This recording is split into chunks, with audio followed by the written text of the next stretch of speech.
विवेक जी, आपसे बात शुरू करूंगा। सामान्यतः मैं विश्लेषकों से बात शुरू करता हूं, लेकिन आज आपसे बात शुरू करने का मन कर रहा है। छोटे से छोटे शहर का बहुत कम पढ़ा लिखा आदमी, वकील नहीं, सामान्य आदमी भी ये जानता है कि जब थाने मुकदमा न लिखा जाए, एसपी न लिखे मुकदमा, सीओ न लिखे, तब जिला अदालत में एक एप्लीकेशन लगाई जाती है, वहाँ से अदालत आदेश करती है और एक विशेष धारा के तहत पुलिस इस बात के लिए बाध्य होती है कि एफआईआर लिखे। नहीं, ये बहुत सरल प्रक्रिया है, सब पर लागू है। इसके लिए राहुल गांधी होना जरूरी नहीं, एलओपी होना जरूरी नहीं, और धरना प्रदर्शन की भी जरूरत नहीं विवेक जी। नहीं, तब ऐसा काम क्यों नहीं किए?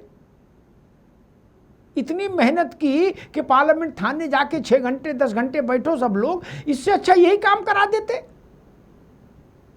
विवेक जी।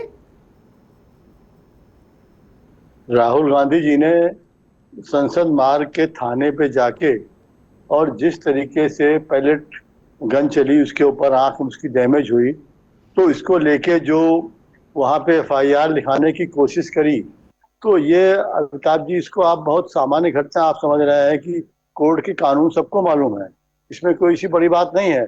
लेकिन आज ये एक देश में जो परिस्थिति बन गई है कि एक सामान्य एफआईआर अगर एलओपी गया है और एक जायज बात के लिए गया है, जिसकी एफआईआर के बाद इंक्वायरी होती है, सब चीजें होती हैं, तो एक एलओपी अगर लिखवा रहा है, देश के विपक्ष का नेता लिखवा रहा है, नहीं, कोई तो हो, मैं क्या कह रहा हूं, जिस चीज का काम विवेक जी, जो काम सुई से हो सकता है, उसके लिए ये तलवार और तोप क्यों चला रहे हो, ये मैं पूछ रहा हूं। अपने अनुकूल बनाई गई है, जिस तरीके से चेक ऑन बैलेंस का जो हमारे संविधान निर्माताओं ने, अरे संविधान निर्माता की बात बता रहे हैं, ये उसका संविधान निर्माता की बात बता रहे हैं, आपको समझो तो आप। ये प्रक्रिया मैंने संविधान के बाहर की, तो अपने घर की थोड़ी नहीं बताई भैया, मैं वही बता रहा हूं। जो काम सामान्य वकील कर सकता था, उसमें राहुल गांधी ने 7 घंटे क्यों खराब किए? कोई इशू ड्रामा करना है, कोई इशू बनाना है, क्या चाहते हैं? इसमें ओलंपिक जाने की क्या जरूरत है, आप मुझे बताओ। एटा इटावा, एक मिनट, एटा इटावा फर्रुखाबाद में ऐसे मुकदमे रोज 20 लिखे जाते हैं अदालत के आदेश पर, कहीं कोई हंगामा नहीं, कहीं कोई बवाल नहीं। नहीं तो अल्ताफ जी, ये सामंती सोच की बात हो गई। अगर राहुल गांधी जी भी एक पहले भारतीय हैं, अरे भाई मैं जो कह रहा हूं आपको समझ नहीं रहे, मैंने कहा कि राहुल गांधी विदेशी हैं, आप क्यों बार बार कहते हैं वो भारतीय हैं? आपको उनकी भारतीयता पर शक है क्या? मैं तो कभी कहा नहीं वो विदेशी। देखिए, सवाल इसका नहीं है, सवाल ये है कि अगर आप पास कोई आता है और अगर आप उसकी एलओपी चला गया थाने में रिपोर्ट लिखाने, तो उसकी रिपोर्ट लिखने में क्या दिक्कत क्या थी अल्ताफ जी? ठीक, कानून की बात तो विवेक जी समझ रहे हैं, लेकिन समझ के भी वो ना समझ रहेंगे, क्योंकि उनकी पार्टी की प्रतिष्ठा की बात है।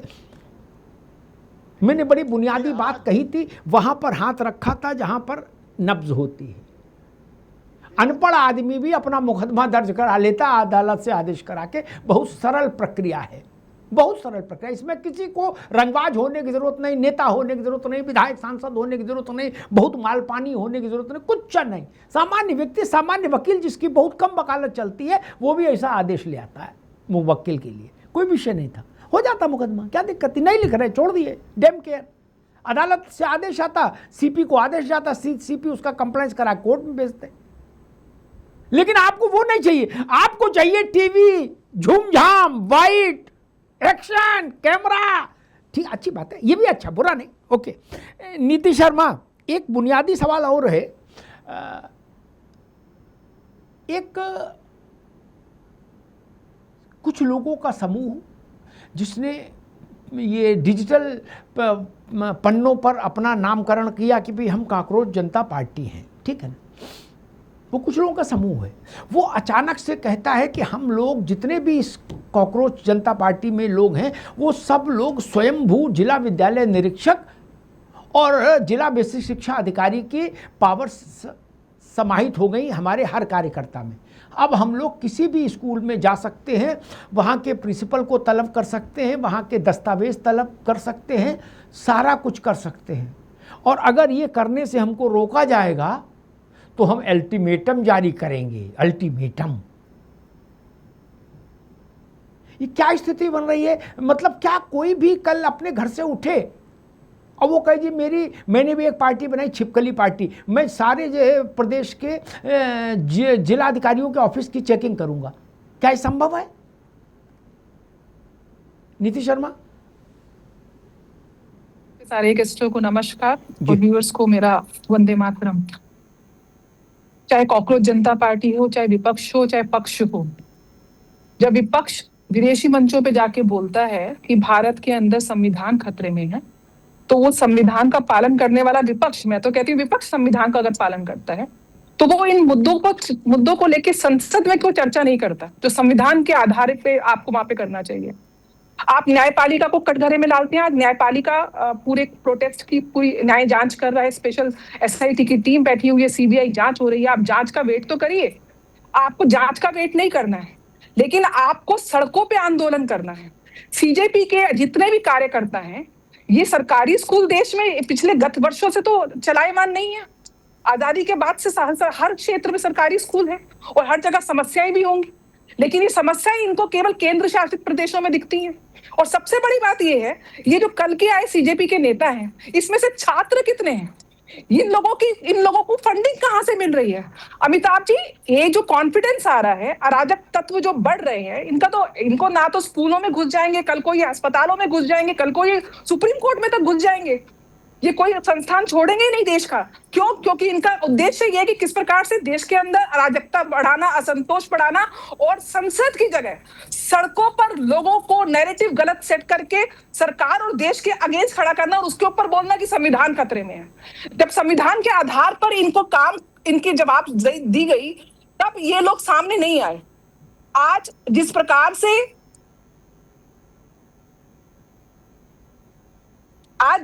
से पूरे देश में अलग अलग क्षेत्रों में ये पूरा कॉकरोच जनता पार्टी का दल सिलेक्ट अप्रोच के साथ, ये लोग ना झारखंड गए, ना केरला गए, मैं कहती हूँ ना पंजाब गए, ये सिर्फ उसी क्षेत्रों में जा रहे हैं जहां से ये केंद्र को और देश की अर्थव्यवस्था को, देश की समरसता को, किस प्रकार से देश के विकास को रोक सकें। और इनको मैं आपके चैनल पे बता रही हूँ, ये रिपोर्ट अभी आने वाली है कि सीजेपी की जो फंडिंग है, जो सौरभ दास इनके लीडर बन के बैठे हैं, उनका सीधा कनेक्शन जॉर्ज सोरोस के ओपन सोसाइटी के साथ बना हुआ है। तो जिस समय जांच की रिपोर्ट सामने आएगी, इनका सारा ये जो अराजक तत्व है ठंडा हो जाएगा। देश को किस प्रकार से देश के अगेंस्ट आप लोगों को भड़काने का प्रयास कर रहे हैं और स्कूल में जाकर आप क्या दिखाना चाहते हैं, आप जाइए। धर्मेंद्र जी, मेरी चिंता थोड़ी आगे की। मान लीजिए कल को भाई सबको आज़ादी है, फेसबुक पर पेज बनाने में कोई पैसा तो लग नहीं रहा है, कोई पार्टी बना लेगा, कबूतर पार्टी, चिड़िया पार्टी, कुछ भी बना ले आदमी, और 10-20 लड़के इकट्ठा करने भी बेरोजगारी के टाइम में कभी बुरा नहीं होता। और लड़के वैसे भी थोड़ा उत्साही होते कि चलो कुछ होगा, बवाल देखेंगे चल के। और कोई ये कह दे कि आज मेरा मन हाई कोर्ट की चेकिंग का है, सुप्रीम कोर्ट की चेकिंग का है, तब तो मामला बहुत बेढब हो जाएगा। ये चेकिंग का सिस्टम कहां से आ गया है? ये शब्दावली कैसी है कि हम चेक करने जा रहे थे? संवैधानिक व्यवस्था में चेक करने का अधिकार स्कूलों को जिला विद्यालय निरीक्षक को हमने सौंपा और प्राइमरी को जिला बेसिक शिक्षा अधिकारी के अधीन किया। नहीं, उसमें ऐसा तो कहीं लिखा नहीं कि इनके साथ साथ कॉकरोच पार्टी भी भविष्य में जब जन्मेगी तो उसको भी अधिकार होगा निरीक्षण करने का। ये तमाशा क्यों? अमिताभ जी नमस्कार।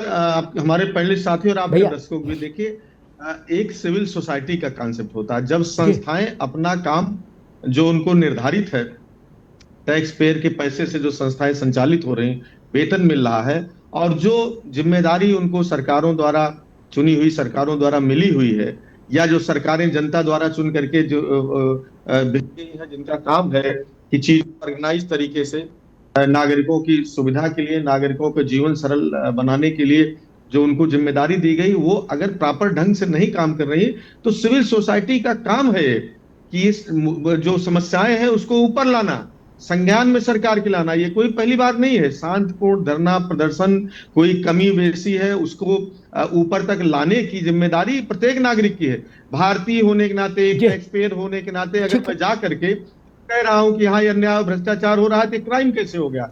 देखिए, ये जब सत्ताएं अहंकारी हो जाती हैं, उनको जनता बहुत छोटी नजर आने लगती है, वो सुनना नहीं चाहते हैं, समस्याओं को एड्रेस नहीं करना चाहते, और जो समस्याओं को उठाता है उसको देशद्रोही बताने का प्रयास करते हैं या फिर उसको कुचलने का प्रयास करते हैं, जिसका परिणाम होता है देश के अंदर व्यापक रूप से जो रोष प्राप्त होता है। जैसे आपने जनजी में देखा, आज जेन अल्फा जिसको कह रहे हैं, जो बच्चे सड़कों पर आने के मजबूर, ये उसी का परिणाम है। अब तमाम साथी हमारे, अब उनके सोच को नमन है कि जो लोग छात्रों के आंदोलन में सोरोस और विदेशी फंडिंग खोज रहे हैं, जो जेन अल्फा के जो सड़कों पे बैठे थे, जिनके स्कूलों में पानी भर गया, बुनियादी सुविधाएं नहीं है, फर्नीचर नहीं है, 77,500 अगर बच्चे प्राइमरी स्कूलों में उत्तर प्रदेश के नहीं है, तो उसकी जिम्मेदारी अमिताभ जी किसको लेनी होगी? ठीक है धर्मेंद्र जी, एक सवाल, अब आपका वक्तव्य, आरंभिक वक्तव्य आ गया, अब एक सवाल आपसे ले लूं, फिर आगे चलो, बीजेपी के पास जाऊं, एक सवाल ले लूं। सारी कहानी ठीक, बच्चे सड़क पर आए मैं समर्थन में हूँ, बेटियां सड़क पर आई मैं समर्थन में हूँ, स्कूल अच्छे हों मैं समर्थन में, लेकिन मैं इस बात को कभी स्वीकार नहीं कर सकता, समाजवादी पार्टी ने सारी पार्टियां इकट्ठे बोले तब भी गंगा में खड़े होके, कि कोई भी व्यक्ति अपना एक संगठन बना लेगा, उसका नाम काकरोच रख के, छिपकली रख के, कबूतर रख के, कुछ रख के, और निकल जाएगा, बोले हाँ भाई कलेक्टर है क्या, बोले हम सिविल सोसाइटी हैं, हम जांच करेंगे, ले आओ ट्रेजरी के दस्तखत कागज ले आओ। क्या ऐसा नहीं होता भाई साहब? ये कहाँ लिखा है? और आपको अभी अभी सवाल तो पूरा सुन लो महाराज, इतना व्यग्र न हो, आपको समझना पड़ेगा। इसीलिए एक कानून, संविधान सम्मत कानून बना, जिसमें एक व्यवस्था की गई कि सिविल सोसाइटी के नाम पर एनार्की नहीं हो, अराजकता नहीं हो, लंपटों का प्रभुत्व नहीं हो। ऐसा ही सिविल सोसाइटी का एक दृश्य, अगर विवेक जी को पुरानी चीज़ें याद रहती होंगी तो याद होगा, सिविल सोसाइटी के नाम पर समाजवादी पार्टी के कार्यकर्ता इलाहाबाद हाई कोर्ट में घुस गए थे एक बार, और ऐसी सिविल सोसाइटी अंदर बना दी थी कि जज मेज के नीचे, क्या, और रजिस्ट्रार पाखाने में। सुन लो, उसके बाद से केंद्रीय सुरक्षा बलों को हाई कोर्ट दे दिया गया। जजेस ने कहा ना, उत्तर प्रदेश पुलिस नहीं, वो भी सिविल सोसाइटी में गए थे जजों को कूटने पीटने। मैं सिर्फ पे समझना चाह रहा हूं, ये विषय क्यों रखा गया कि सरकारी कार्य में बाधा ऐसे लंपटों के लिए रखा गया होगा कि जो कुर्ता पहन के पहुंचे, हाँ भाई एसपी को बुलाओ, सारे थानों के रिपोर्ट लाओ। क्यों? बोले ठीक से सरकार काम नहीं कर रही, इसलिए मेरा दायित्व बनता है सिविल सोसाइटी में कि मैं थानों की चेकिंग करूं, तो उसको जेल भेजने का प्राविधान है कानून में धर्मेंद्र जी, है ना। सरकारी कार्य में बाधा, ये उसी का मामला बता रहा हूं आपको जी। अमिताभ जी, जब स्मृति ईरानी और राजनाथ सिंह और अटल जी और आडवाणी जी कोई सड़कों पर बैलगाड़ी लेकर के, कोई गले में सब्जी टांग के, कोई गैस सिलेंडर लेकर के रोड पर बैठ जाते थे, तो सड़कों में कोई दिक्कत नहीं। मैंने क्या कहा, आपने सुना नहीं? नहीं, आपने सुना ही नहीं, ये समझे नहीं। मैंने कहा सड़क पर आप पूरी जिंदगी बैठे रहो। एक मिनट रुकिए, सड़क पर आप पूरी जिंदगी बैठे रहिए, 1000 वर्ष तक बैठिए, आपका अधिकार है, सड़क सबकी है, लेकिन आप सरकारी स्कूल में घुस नहीं सकते कि प्रिंसिपल को बुलाओ, रजिस्टर लाओ। ये मैं सिर्फ इतनी बात कह रहा हूं। आप घालमेल क्यों कर रहे हो यार? राजनाथ सिंह बैठे, आप भी बैठो, अखिलेश जी बैठे, कोई रोक है? कोई विद्यालय में बच्चों के साथ अनाचार अत्याचार हो रहा है या उनको सुविधा नहीं मिले, आप फर्ज करो किसी विद्यालय में, हमारे गांव के स्कूल में कोई गलत काम प्राइमरी स्कूल में हो रहा है, तो मैं आपसे पहले आऊंगा, अमिताभ अग्निहोत्री को एप्लीकेशन लिखूंगा, या प्रिंसिपल को लिखेंगे। अगर धरना, अगर 10 लोग जाएंगे तो प्रिंसिपल को लिखेंगे। अगर 10 लोग जाएंगे अधिकारी बन के, तो ऐसी एंट्री नहीं होगी, फिर जेल हो जाएगी। अगर हम गांव के जागरूक नागरिक हैं जी, हमारे विद्यालय के बच्चों की पढ़ाई हो रही कि नहीं हो रही है, और ये सरकारें भी मानती थी इसके पहले। ठीक, अब रुकना होगा, अब रुकना होगा।